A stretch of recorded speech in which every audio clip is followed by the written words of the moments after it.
ಹುಡ್ಕ್ಯಾಡದಪ್ಪ ಎಲ್ಲಿ ಇಟ್ಟಿದ್ದು ನೋಡೋದು. सर्व आदरणीय गुरु माऊलींना भक्तीपूर्वक नमस्कार. मी आपला धानाय्य सर, गाव तोळनूर, तालुका अक्कलकोट, जिल्हा सोलापूर. आज 17 जुलै 2026 आहे. आज एक छोटासा व्हिडिओ तुमच्या सोबत घेऊन आलेले आहे. कर्नाटकातील बेळगाव जिल्हा अथणी तालुक ऐनापूर म्हणून एक छोटेसे गाव आहे. त्या गावातील एक विद्यार्थी अरुण म्हणून आज त्या विद्यार्थ्यांचं त्यांनी मोठं यश संपादन केलेलं आहे. त्या व्यक्तीचा तुम्हाला एक माहिती सांगण्यासाठी एक छोटासा व्हिडिओ आहे. 2025च्या SET exam, Karnataka SET exam तो पास झालेला आहे. कालच त्यांचा मला मेसेज आला होता, सर मी आज राणी चन्नम्मा विद्यापीठ बेळगाव त्यांच्या अंतर्गत येणारी ही संगोळी रायण्णा सिनियर कॉलेज येथे असिस्टंट प्रोफेसर म्हणून माझं निवड झालेली आहे सर. त्यामुळे ही आनंदाची बातमी, आनंदाची माहिती तुम्हाला सांगण्यासाठी मी फोन केलेला आहे सर. म्हणून हा देव माणूस मला फोन केला होता. किती गरीब घरातील हा मुलगा. त्याच्यानंतर आणि तो सांगितलं की मी ज्या कॉलेजमध्ये मी शिकलो होतो त्याच कॉलेजमध्ये आज मला असिस्टंट प्रोफेसर म्हणून नोकरी लाभलेली आहे सर. आणि माझं इंटरव्ह्यू तर एवढं छान गेलेलं आहे सर. इंटरव्ह्यू मध्ये विद्यापीठाचा कुलगुरू, असिस्टंट रजिस्ट्रार सगळे लोक होते सर. आणि माझं बीएड नाही सर, तरी सुद्धा माझा टीचिंग स्टाईल बघून, माझा जो अध्यापनाची शैली बघून आणि माझं जीवन संघर्ष पाहून मला व्हीसी सरांनी तिथंच उभे राहून तुमचा निवड झालेला आहे, तुम्ही कॉलेजला जॉईन व्हा, विद्यापीठाला जॉईन व्हा अशी वाक्य मला सांगितलेलं सर. मग ह्या अरुण सरांचा विशेष काय माहिती आहे का? गरीब घरातील मुलगा हा असं तसं करून शिक्षण घेतला आणि 2024 मध्ये पोलीस भरतीचा प्रक्रियेमध्ये तो पोलीस म्हणून निवड होणार होता, परंतु त्याचा हाईट बसलं नाही म्हणून तिथून तो बाहेर पडला. आणि घरात आर्थिक परिस्थिती नसल्यामुळं पुन्हा तो गाव सोडून बेंगलोरला गेला. तिथं काही कंपनी, अमेझॉन, फ्लिपकार्ट सारख्या कंपनीमध्ये तो कामाला लागला. PG कंप्लीट झालेला हा विद्यार्थी, MA कंप्लीट झालेला विद्यार्थी अशा प्रायव्हेट कंपनीमध्ये काम करत असताना कमी पगारात त्यांनी टॉर्चर देत होता.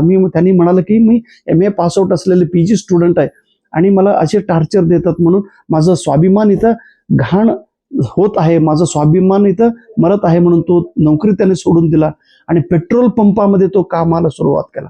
पेट्रोल पंपामध्ये पेट्रोल टाकण्याचा काम ह्यांनी करत राहिला. आणि पेट्रोल टाकत असताना उगाच तसं रील्स बघत असणार हा मुलगा, तो म्हणाला माझं जीवन संपलेलं आहे असं बोललेला हा विद्यार्थी. आणि शेवटी असंच व्हिडिओ, धानाय सर तुमचा व्हिडिओ मला माझ्या मोबाईलमध्ये आला, युट्यूबला आला. मी तुमचा व्हिडिओ पाहिलो आणि तुमचा बोलण्याचा स्टाईल मला आवडलं, तुमचं सांगण्याचं जो तळमळ आहे तो मला आवडलं. तुम्ही खूप मनापासून आणि पोटातून तुम्ही सांगताय. आणि मी का करावं, मी का करू नये केसेट म्हणून तो केसेट परीक्षा दिला आणि केसेट तो पास झालेला आहे. 2025च्या केसेट एक्झाममध्ये 452 विद्यार्थी एकूण पास झालेले आहे. आणि त्याच्यामधला हा पहिला विद्यार्थी ज्यांनी पास झाला की मला मेसेज केलेला. आणि माझं पुस्तक पण तो त्यावेळी घेतला होता असं त्यांनी सांगितलं.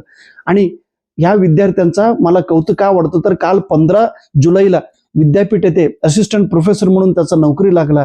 म्हणून त्यांनी मला सांगितलं सर आज मला नोकरी सुद्धा मिळालेली आहे.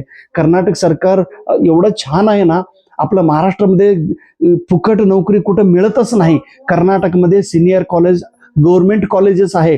सेट पास झालं की तुम्हाला अपॉइंटमेंटच, सेट पास झालं की तुम्हाला ऍटलिस्ट 50,000 रुपये गव्हर्नमेंट पेमेंट देतात. एवढी फॅसिलिटी कर्नाटक सरकारने करतात. इथं आपल्या महाराष्ट्रामध्ये तो नाही. मग का नाही, कसं काय ते वेगळा विषय असू द्या, परंतु ह्या दादांनी करून दाखवलं ना. म्हणजे पेट्रोल पंपामध्ये काम करणारा मुलगा आज असिस्टंट प्रोफेसर होतो. मग ह्याच्यापेक्षा मोठं यश काय हो सांगा बघू.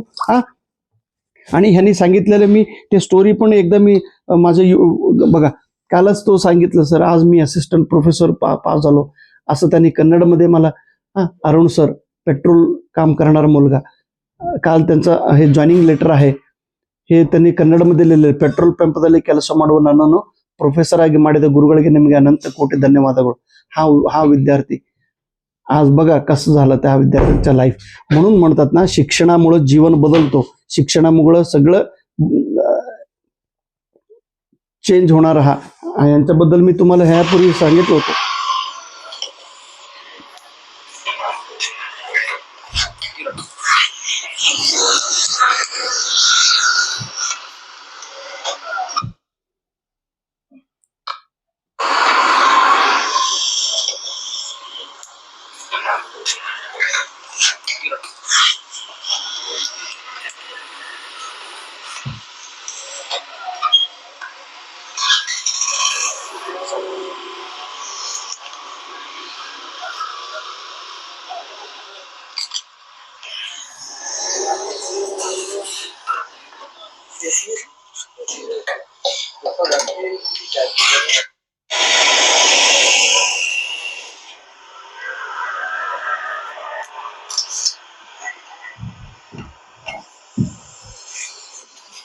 आज जर हा मुलगा हं, कष्टाच्या जोरावर, स्वप्रयत्नाच्या जोरावर, ज्ञानाच्या बळावर त्याने आज मोठं यश मिळवलेलं आहे. म्हणून या दादांना मनापासून हार्दिक शुभेच्छा. धन्यवाद.